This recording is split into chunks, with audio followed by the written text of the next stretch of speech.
Jai Swami. Today, we will talk about the life of Sadguru Shri Muktanand Swami.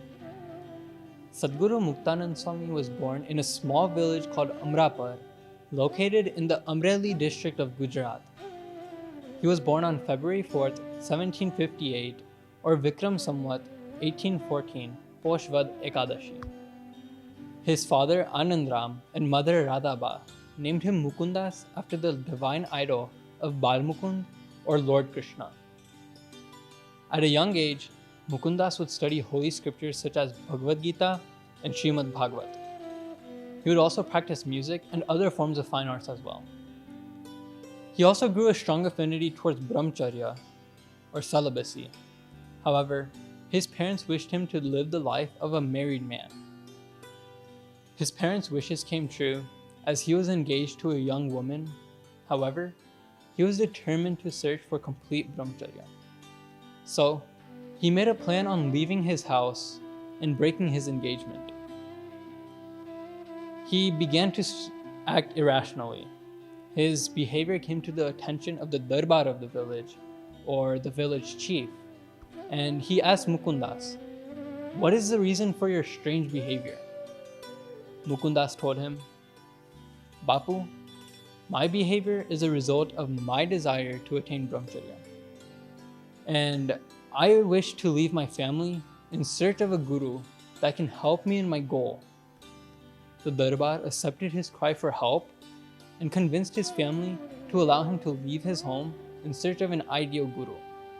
And thus, his journey began. On his journey, Mukundas came across many famous gurus known for their brahmacharya, but none were able to accept him, for his brahmacharya was far superior to their own. He was later directed to Tulsidas, who was the Mahant of the Ramji Mandir in Sardhar. Upon meeting Mukundas, Tulsidas readily accepted him as a disciple, for he had all the qualities of a perfect disciple. Mukundas would hold a daily discourse over the Ramayana with the villagers, but one day, none of the villagers attended. He was informed that all the villagers had gone to listen to the discourses of a guru named Ramanand Swami. Upon hearing this, Mukundas left the mandir and went to listen to Ramanand Swami's discourse. In a discreet manner, Mukundas listened to the entire discourse, and at the end of the discourse, Mukundas made his way to Ramanand Swami and fell to his feet and began to cry. Ramanand Swami calmed him, and then Mukundas introduced himself to Ramanand Swami. He told him about his journey and his present state as the disciple of Tulsidas in the Ramji Mandir. Mukundas asked Ramanand Swami to take him as a disciple. However, Ramanand Swami decided to test Mukundas' determination by first making him receive permission from Tulsidas to leave his service. Eager to become a disciple of Ramanand Swami, Mukundas went back to the mandir to do just that. However, getting permission was going to be a challenge for Mukundas because he was Tulsidas' best disciple, and he knew that Tulsidas wouldn't let go of him. But the determined Mukundas made a clever plan. Mukundas started handing out carelessly the wealth of the mandir, and instantly Tulsidas took notice and immediately ordered him to leave the temple. Once he left the temple, Mukundas made his way to Bandhya, where Ramanand Swami was resided at that time. With great news, Mukundas grew ecstatic, but Ramanand Swami had another test for him. Ramanand Swami wanted to test Mukundas' devotion to his guru and dedication to becoming a disciple. So Ramanand Swami told Mukundas to plow Mulubhai's farm. Mukundas did this without hesitation and immediately went to Mulubhai's farm and started to plow it. After the field was plowed, he went back to Ramanand Swami, and finally Ramanand Swami accepted him as a disciple. Mukundas was initiated as a sadhu on February 3rd, 1776, or Vikram Samvat 1842, Vasant Panchami. He was given the name of Muktanand Swami. Ramanand Swami later made Muktanand Swami the head of the ashram at Lodge. Here, he met with young Nilkantvarni in August 1799 and put an end to his arduous journey by answering his 5 difficult questions pertaining to Jeev, Ishwar, Maya, Brahm, and Parabrahm. Muktanand Swami was the only one out of all the other great gurus and scholars from all over India to answer these 5 questions satisfactorily. Soon after, Nilkantvarni was initiated as a disciple of Ramanand Swami and was given the name of Sajanand Swami. Before leaving this earth, Ramanand Swami handed the leadership of the Swaminarayan Sampradaya to Sajanand Swami. Ramanand Swami's departure from this earth was a great loss for Muktanand Swami. Drowning in sorrow, Muktanand Swami became lost. One day, Ramanand Swami gave Muktanand Swami darshan and told him that he should be proud not to only serve the greatest guru, but God himself.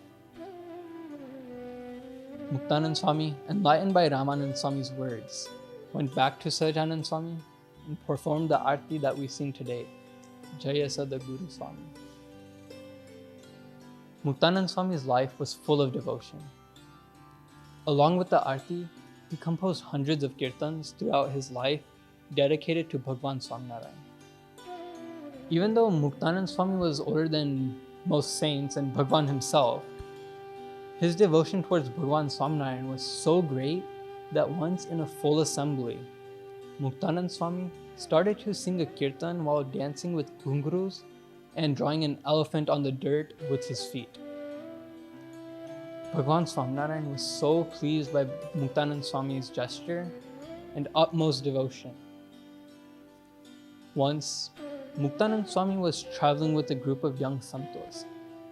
The santos were hungry and tired, so a Brahmin devotee humbly asked Muktanand Swami if he could feed the santos, and Muktanand Swami kindly agreed. The Brahmin brought out some khichdi and offered it to the santos. The santos began eating the khichdi, but as soon as they took a bite, they realized that there was ghee in the khichdi. The santos were unable to eat the ghee because it was against the rules prescribed by Bhagwan Swaminarayan to his santos. But Muktanand Swami allowed the hungry santos to eat the khichdi and told them that he would take full responsibility of going against Bhagwan Swaminarayan's orders. When Muktanand Swami returned to Gajra after his travels, Bhagwan Swaminarayan commended his behavior and actions of going against his own commands when it came to saving the hungry and young santos.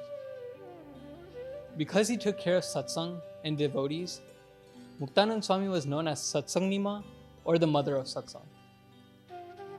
Muktanand Swami's life was spent on devotion towards Bhagwan Swaminarayan and satsang.